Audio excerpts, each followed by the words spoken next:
আসসালামু আলাইকুম এভরিওয়ান। তোমার প্রতি অনুভূতি গল্পের দ্বিতীয় পার্ট।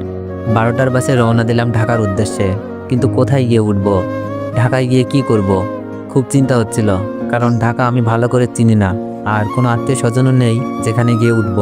ভাবির দেওয়ার টাকাগুলো গুনলাম, 5,000 টাকা আছে এখানে, আর আমার পকেটে 780 টাকা। ভাবি যদি টাকাগুলো না দিত তাহলে তো 2 দিন বেঁচে থাকাও কষ্টকর হয়ে যেত। এমন কোনো কাজও জানি না, সবেমাত্র কলেজে পা দিয়েছি।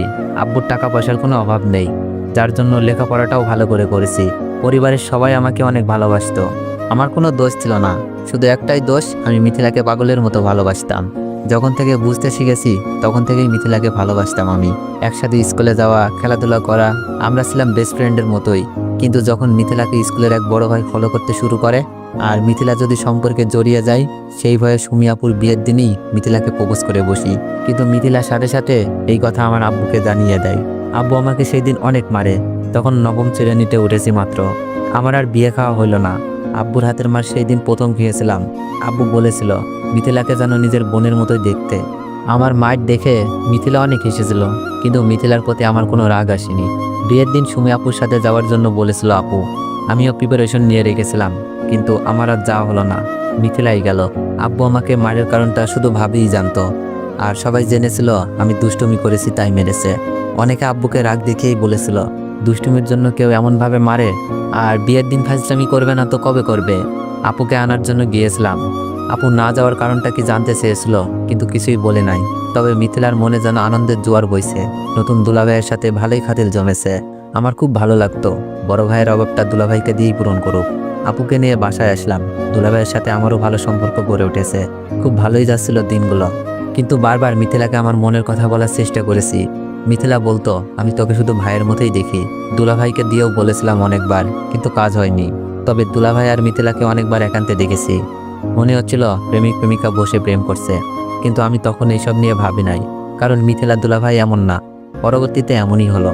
হঠাৎ মোবাইলের মেসেজ টিউন বেজে উঠল। কল্পনা থেকে বাস্তবে ফিরে আসি। মিথিলার নাম্বার থেকে মেসেজ। কি লিখেছে? আমার রূপ বের করতে গিয়ে নিজেই ধরা খেয়ে গেলি, কি অভিনয়টা না করলাম। মিথিলার লেখাটা পড়ে চোখের কোণে জমে থাকা কষ্টগুলো বের হতে যাচ্ছিল। আমি জানি না তুই এমনটা কেন করছিস, তবে আমি চাইলেই তোদের রূপটা বের করে দিতে পারতাম, কিন্তু তোর সম্মান আর আপুর সংসারের কথা ভেবে কাউকে কিছু বলি নাই। মিথিলা বলল, তাই নাকি? তোর কাছে কি প্রমাণ আছে নিজেকে সাধু বানানোর জন্য? তবে কেন তোকে বাসা থেকে বের করেছি জানিস? যেন আমাদের সম্পর্ক আর কেউ না জানে, আর তোর কাছে যেন ছোট হয়ে না থাকতে হয়। আমি বললাম, ভালো করেছিস, এতে আমার কোনো দুঃখ নাই। শুধু বলবো আপুর সংসারটা যেন নষ্ট না করিস। তোদের এই অবৈধ সম্পর্ক নষ্ট করে সবাই যেমন ভাবতো তোকে সেই রকম যেন ভাবে। মিথিলা বলল, তুই আমাকে বলবে আমি কি করব? আমি দুলাভাইকে বিয়ে করব। তারপর আমি রিপ্লাই দিলাম, কিন্তু মেসেজ সেন্ড হচ্ছে না। বুঝতে বাকি নেই এই সিমটা নষ্ট করে ফেলেছে। কিন্তু আমার মনে খুব ভয় জন্মেছিল, আপুর সংসারটা কি মিথিলা ধ্বংস করে দিবে। তাই আমি সাথে সাথে দুলাভাইকে ভিডিও পাঠিয়ে ছোট করে মেসেজ লিখে দিলাম। আমি চাইলে এই ভিডিওটা সবাইকে দেখাতে পারতাম, এতে করে আপনার সম্মান কোথায় যেত একবার ভেবে দেখেন। কিন্তু আমি তা করিনি। আমি না হয় এই অপবাদে ভালোভাবে বেঁচে থাকতে পারবো, কিন্তু মিথিলার আব্বু নাই। আমার আব্বু নিজের মেয়ের মতো করে আদর করে, সেই আদরটা থাকতো না। আর মিথিলার সম্মানটা কোথায় থাকতো? আর আপনার আপুর চোখে সারা জীবন ধর্ষক হয়ে বেঁচে থাকতেন। হতে পারতো আপনার সংসারটা ভেঙে গেছে, আর আমাদের বাড়িতে সেই সম্মানটা আছেই, সেই সম্মানটা ঘৃণায় পরিণত হতো। তাই আপনাদের একটা সুযোগ দিলাম, আপনাদের অবৈধ সম্পর্ক নষ্ট করুন, সম্মান আর আপুর ভালোবাসা নিয়ে বেঁচে থাকুন। মনে রাখবেন আপনার একটা ফুটফুটে বাচ্চাও আছে। আমি মেসেজটা দিয়ে বসে রইলাম। বাস একটা স্টেশনে এসে থামলো। বাস থেকে নেমে পেটে খুব ক্ষুধা লাগছিল, তাই হোটেলে গিয়ে খাবার খেয়ে নিলাম। রাস্তার পাশ ধরে হাঁটছি, কিন্তু এখন আমি কোথায় যাব, কি করব ভেবে পাচ্ছি না। আব্বু আম্মুর কথাগুলো কানে বাজছিল। তুই আমার ছেলে না, তোকে কোন পাবে পেটে ধরেছি। মাগো, তুমিও তোমার ছেলেকে চিনলা না? চোখ থেকে অনবরত পানি ধরছিল। অন্য মনস্ক হয়ে রাস্তা দিয়ে হাঁটছিলাম। দুপুর গড়িয়ে বিকেল। হঠাৎই রাস্তার মাঝখানে একটা বাচ্চাকে দেখলাম, যে কোনো মুহূর্তে গাড়ির নিচে চাপা পড়তে পারে। আমি কোনো কিছু না ভেবেই ব্যস্ত রাস্তায় নেমে গিয়ে বাচ্চাটিকে কোলে নিয়ে রাস্তার পাশ দিয়ে যাই, কিন্তু শেষের দিকে একটা গাড়ি এসে আমার পায়ের উপর উঠিয়ে দেয়। আমি ব্যথায় কাতরাচ্ছি। বাচ্চাটির মা এসে আমাকে হাসপাতালে নিয়ে গেল, আর একদিক দিয়ে আমাকে ধন্যবাদ জানাচ্ছে, অন্য দিক দিয়ে নিজের বেখেয়ালির জন্য বাচ্চাকে বাঁচাতে গিয়ে আমার এমন অবস্থার জন্য নিজেকে দোষারোপ করছে। ডাক্তার এসে আমাকে কি যেন একটা ইঞ্জেকশন দিল। আস্তে আস্তে আমার চোখ দুটো বন্ধ হয়ে আসলো। চোখ খুলে দেখি পায়ে ড্রেসিং। বাচ্চাটি ও বাচ্চাটির মা আরেকটা আমাদের বয়সী মেয়ে পাশে দাঁড়িয়ে আছে। ডাক্তার এসে বললেন, পাটা খুব ভালোভাবে ভেঙেছে। আমি ওষুধ লিখে দিচ্ছি, নিয়মিত খাবেন। আর রোগীকে 1 মাস রেস্ট দিতে হবে। খেলাধুলা কোনো কাজ করতে পারবে না।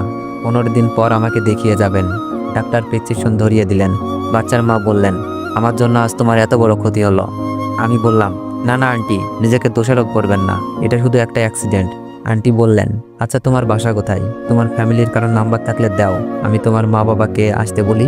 আমার মোবাইলটা কোথায়? মোবাইল খুঁজে পাচ্ছিলাম না। মোবাইলটা আমার হাতে দিয়ে বলল, তোমার মোবাইল রাস্তায় পড়ে ভেঙে গেছে। এটা তো একেবারেই গেছে।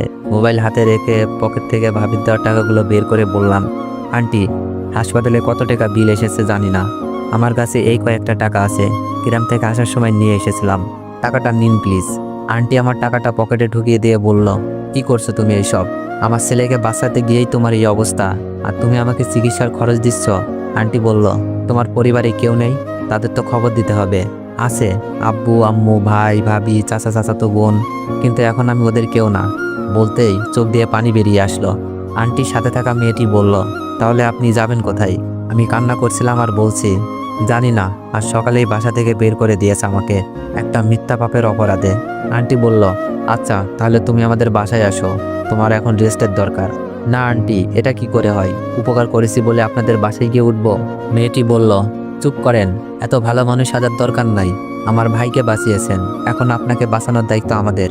চলুন। চলো ওঠো। আন্টি আমার 1 হাত ধরে তুললেন। আন্টি আমার কাপড়ের ব্যাগটা কই? আন্টি বললেন, আমরা তো তোমার ব্যাগ দেখি নাই, মনে হয় কেউ নিয়ে গেছে। আন্টি 1 হাত ধরে আর মেয়েটি আর 1 হাত ধরে হাঁটার জন্য বলল, কিন্তু আমি পা ফেলতে পারছি না, খুব কষ্ট হচ্ছে। প্রথম পা ফেলেই চিৎকার দিয়ে উঠলাম। আন্টি বলল, আস্তে আস্তে পা ফেলো। হ্যালো গাইস, আসসালামু আলাইকুম। তো প্রথম পার্টে তোমরা তেমন ভালো রেসপন্স দাও নাই, দেখি এই পার্টটা তোমরা কি করো। আর নেক্সট পার্টটা পাইতে হলে অবশ্যই বেশি বেশি করে কমেন্ট করে দাও। তো দেখা হচ্ছে পরবর্তী পার্টে অ্যান্ড অন্য কোনো গল্পের সাথে। আজকের মতো বিদায় নিচ্ছি, দেখা হচ্ছে পরবর্তী ভিডিওতে।